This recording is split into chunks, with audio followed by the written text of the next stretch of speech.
The federal government's poised to introduce quotas on how much Australian content streaming platforms such as Netflix and Amazon Prime must produce from mid-2024. Details of the new policy is still to be worked out between the film and TV sector and streaming companies as well. Joining me now is the CEO of Screen Producers Australia, Matt Diener, for more on this. Thanks very much for your time. What have you made of this? There's a bit of detail to come, and July next year it would kick in. So what do we know so far? Look, the announcement today is really a timeline, which is good for the industry because it sort of stops what's been a bit of dithering and a bit of uncertainty for everyone as to the fact that this is happening, that the big internationals need to really solidify their positions in the market. They need to come on board with doing great work with us, but it also sets a sort of a finish line as well, importantly. So we've got 6 months, I think, roughly of finalising policy. We certainly have our strong positions about a 20% needing to be invested and rules around intellectual property and working with the sector in a certain way. And then the government's committing to, in the second half of the year, in the third quarter, introducing legislation for a timeline to start the regulation on the 1st of July 2024.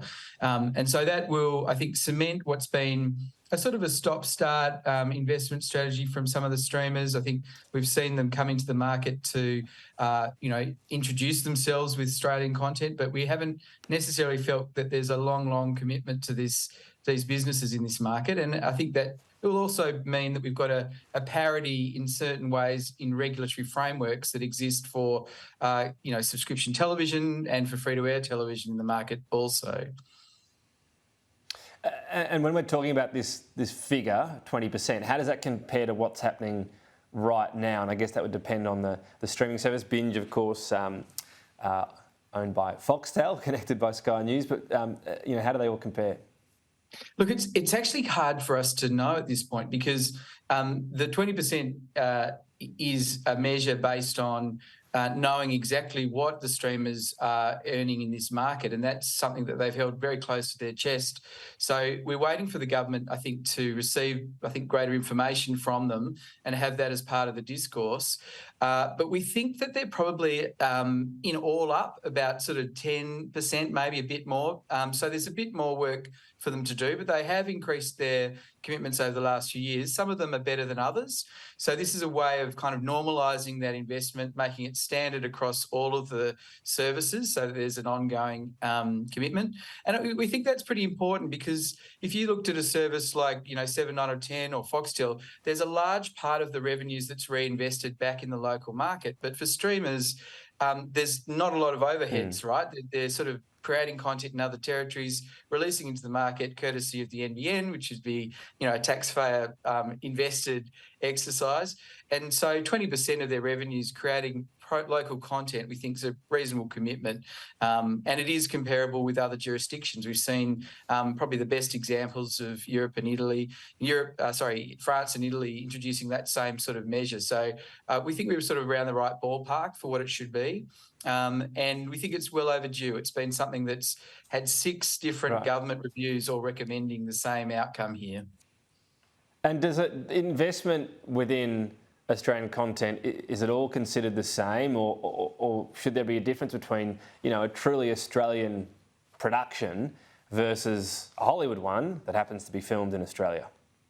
Yeah, that you've nailed it on the head. I think there needs to be a real honing in on what you'd say would be a truly Australian production, because we already subsidise very generously overseas productions in this market. We have a low exchange rate compared to the North American dollar, or certainly the US dollar, and we subsidise probably up to about 40% of the investments that are made on international productions in this market. So that doesn't need to be part of this, requirement, I don't think. This should be something that's about Australian content in the vein that is the same sort of rules that Foxtel has and 7, 9 and 10 have. So that's a really important, measure to get right when we're coming to all of this, final decision making. Because I think the international streamers would want, a very broad definition, and I think the industry will want much tighter definition that involves, understandably, Australian writers and leads and producers and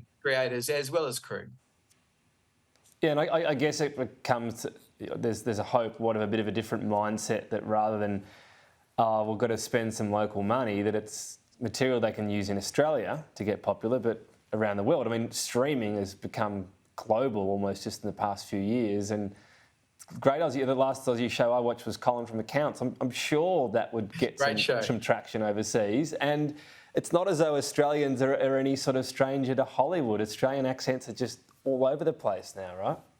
Yeah. Look, it's not as though this industry isn't already doing very well. We are in a great moment. There's some really talented Australians working on Australian works.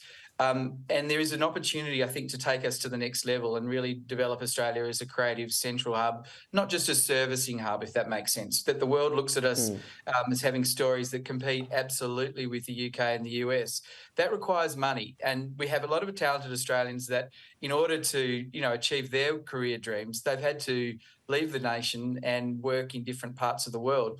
Well, these are the actual measures to bring them all back into well-funded, incredibly well-funded opportunity for great Australian work. So we're not going to be limited, I think, by local revenues. We can be limited by what is going to be the more global revenues that the streamers have. And we're actually not even talking that much in terms of their investments. It's sort of like maybe 0.3% that we're asking for of their global investments. Right. They make huge investments already. And you're right, this is an opportunity for Australia to export itself through those services. That when you're in the lounge room of Netflix homes in Sweden or Denmark or UK or wherever, you're actually making an impact and selling Australia in a certain way. We're like a window into our lives. And I think that helps us in trade, it helps us in cultural diplomacy, in so many areas.